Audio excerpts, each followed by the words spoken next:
గతంలో ఎలా అయితే నా మీద పాజిటివ్ వచ్చిందని ఛానల్ వాళ్ళు, మీడియా వాళ్ళు అండ్ యూట్యూబ్ ఛానల్స్ వాళ్ళు ఎలా అయితే ప్రచారం చేశారో అదే పాత న్యూస్ ని తీసుకుని వచ్చి మళ్లీ టెలికాస్ట్ చేస్తున్నారు. పాజిటివ్ వచ్చింది అని చెప్పి. ఇంకా చార్జ్షీట్ నేనే చూడలేదండి. ఇంకా చార్జ్షీట్ నా చేతికే రాలేదు. సో అలాంటిది మీ చేతికి ఎలా వచ్చింది? మీరు ఇలాంటి న్యూస్ ఎందుకు స్ప్రెడ్ చేస్తున్నారో నాకు అర్థం కావట్లేదు. నేను చాలా ప్రయత్నిస్తున్నాను. ఈ మధ్య కాలంలో ఎన్టీవీలో మళ్లీ న్యూస్ యథావిధిగా చేస్తున్నారు.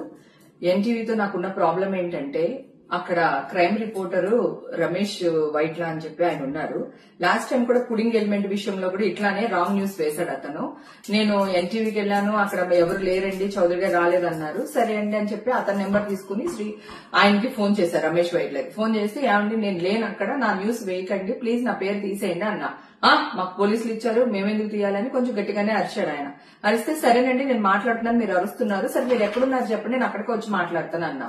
Okay, Banjara hills police station దగ్గర ఉన్నాను రండి అన్నాడు. సో నేను ఇమ్మీడియట్ గా కార్ వేసుకుని బంజారా హిల్స్ పోలీస్ స్టేషన్ కి వెళ్ళాను.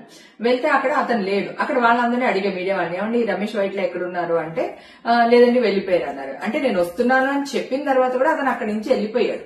ఓకే, తర్వాత నేను అక్కడ అరిచాను, ఎట్లా ఎన్టీవీ వాడు న్యూస్ వేస్తాడు నా పైన, నేను అక్కడ లేనని చెప్పేసి అడగడం జరిగింది. అది మీ అందరికీ తెలుసు. ఇప్పుడు కూడా అదే విధంగా మొన్న ఒక అతను ఫోన్ చేశాడు, ఎక్కడి నుంచి, ఎన్టీవీ నుంచి మాట్లాడుతున్నామండి, రమేష్ వైట్ల గారు మీకు ఫోన్ చేయమన్నా, నేను వాళ్ళ అసిస్టెంట్ ని అని అన్నాడు. ఓకే ఏంటమ్మా అని అడిగా.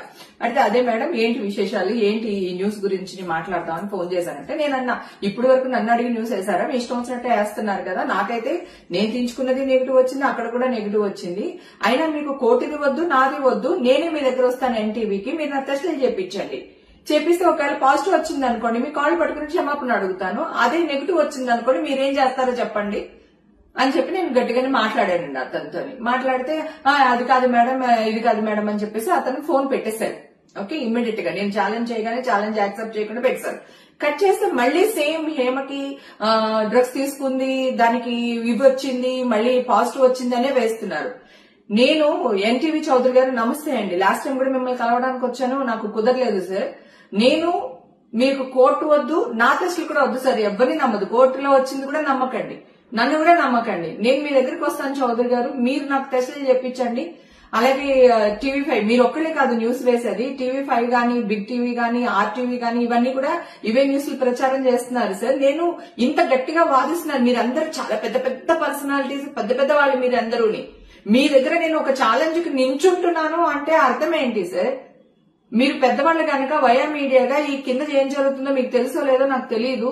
నాయుడు గారు, టీవీ5 నాయుడు గారు, మీకు నేను 15-20 years అని తెలుసు సార్.